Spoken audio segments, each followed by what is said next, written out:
Good morning. Happy Tuesday. Happy Tune In Tuesday. How are you all? It is 8:37 and I am getting on to say good morning. So today is Tune In Tuesday and I'm so happy that you guys are tuning in wherever you are tuning in from. Thank you. Thank you. I just wanted to get on really quick this morning and talk a little bit about compassion fatigue. Some people may not know what compassion fatigue is. It is also known as vicarious and secondary trauma. It is really when we work so hard to uh, take care of others and we're not really taking care of ourselves. My steering wheel is off. And basically, with compassion fatigue, we can become very overwhelmed. We can become anxious. Um, we can do things that we really don't want to do, and then it causes us to become distant from our immediate families. It may cause us to be less empathetic to ourselves or sympathetic to ourselves. Um, I kind of look at it as people who, I know over the last couple of weeks and at least this weekend, there was a lot of toy drives, right? And everyone was having all these toy drives, and so many people feel sorry for families who are in need or, unable to purchase gifts and things like that. But then also people are concerned about showing up for a person who's hosting one of these events. And so someone with compassion fatigue would try to go to all of these events, participate in all of these events, give to all of these events, and struggle with showing up for themselves. May not be going to the doctor, may not be possibly not paying a bill in order to participate and to help someone who is in need. Nurses who were part of the pandemic, they also would receive compassion fatigue because they were constantly worried about the people who had COVID and how it was affecting them. And so they were not taking care of themselves. So they became withdrawn to the things that are important to them in their personal lives. Self-care was ignored. It is not the same thing as burnout. Sometimes people might think compassion fatigue is the same as burnout. That's not. Compassion fatigue is totally different from burnout. Burnout is mostly just, your day-to-day professional type of stuff. Compassion fatigue is when you feel so sorry, or you feel like you should be doing more, and you kind of overwork yourself, and then it causes situations or areas in your life to become unhealthy.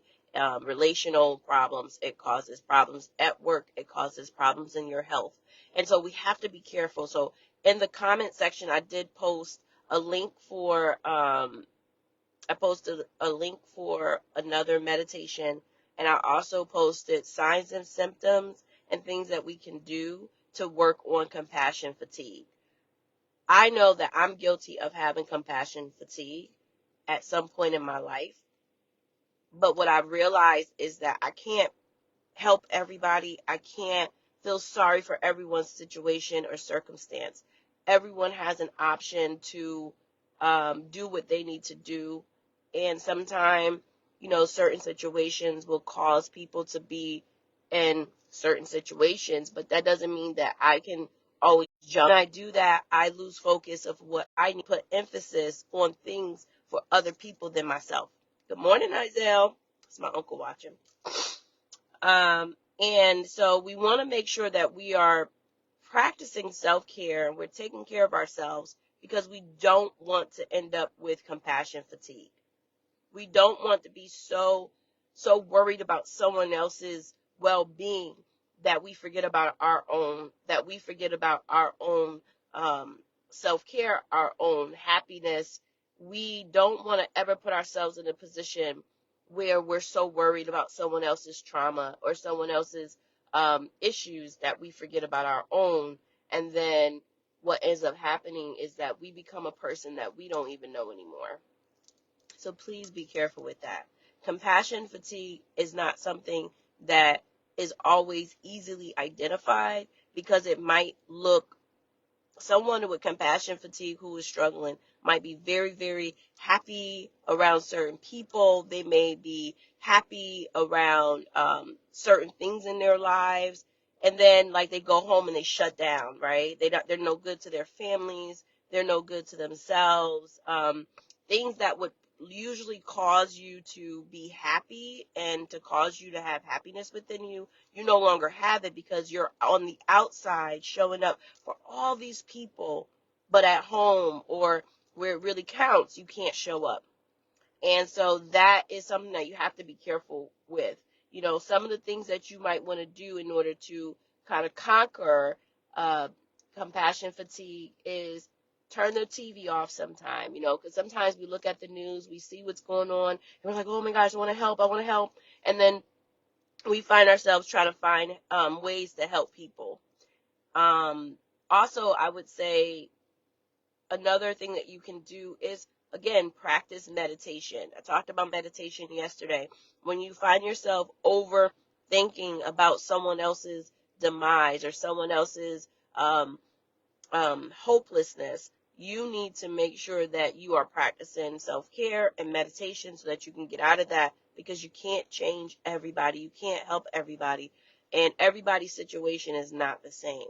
You will find yourself in spaces and places that you don't want to be mentally, physically, and spiritually if you don't take care of your compassion fatigue.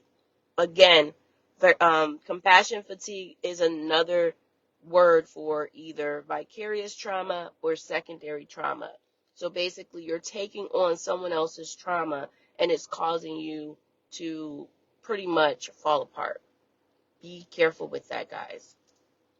There are so many other things that I can think of that we sometimes take on other people's trauma. So if you're in the helping field, anybody in the helping field, this is true to us. We take on people's trauma on a daily basis. Find you a therapist. Find you an outlet, because you can't save everybody. And everybody's trauma cannot be yours, and you cannot take it on. So you have to be careful with that. So good morning, Miss Hope. Thank you for tuning in, because it is Tune In Tuesday. And I just want you guys to know that although we want to help others and we want to be there, we have to make sure that we're okay too. And if you have people around you that are pouring into you and they're trying to make your life better, accept it. Sometimes we're so worried about always showing up for everybody else that when someone else is trying to show up for us, we can't accept it. And so we push those people away, right? Because we're like, oh no, I can't do that. Somebody needs it more than me. No, accept your blessing. Accept someone showing up for you, because that is helpful. It will help calm you down. If someone says, hey, let me take you out to dinner, let them take you out. If someone says, hey, you want to go to the movies, or you want to go for a drink, or whatever it is, if it's something to take your mind off of all the trauma and all the things that are around you, do it. You know, nothing without action will help you get better. You have to have action in all of your ways. So please make sure that you're taking care of yourself. You're doing what you need to do on a daily basis, and you don't allow other people's trauma to dictate how you're going to move. Um, so again, compassion fatigue is very much the same as vicarious trauma and secondary trauma. If you do not know what those things are, please read the comment, the description, and also look it up. You know, I'm not going to be giving too much information on these lives, because it's important that I be careful what I say, mainly because I don't want someone to say, well, Tasha said, right? So I have to be also careful when I'm talking about diagnoses. So I just want you guys to really, really understand that compassion fatigue is a real thing, and we all have suffered it at some point where it's caused us depression and anxiety. So be careful. Turn the TV off sometime. Practice mindfulness, meditate. I think today I posted something that's like a little over 5 minutes, I think. But use it. So again, I am Tasha Rose, your transparent sister in women's healing. And I want you to know that I love you and God loves you too. Peace.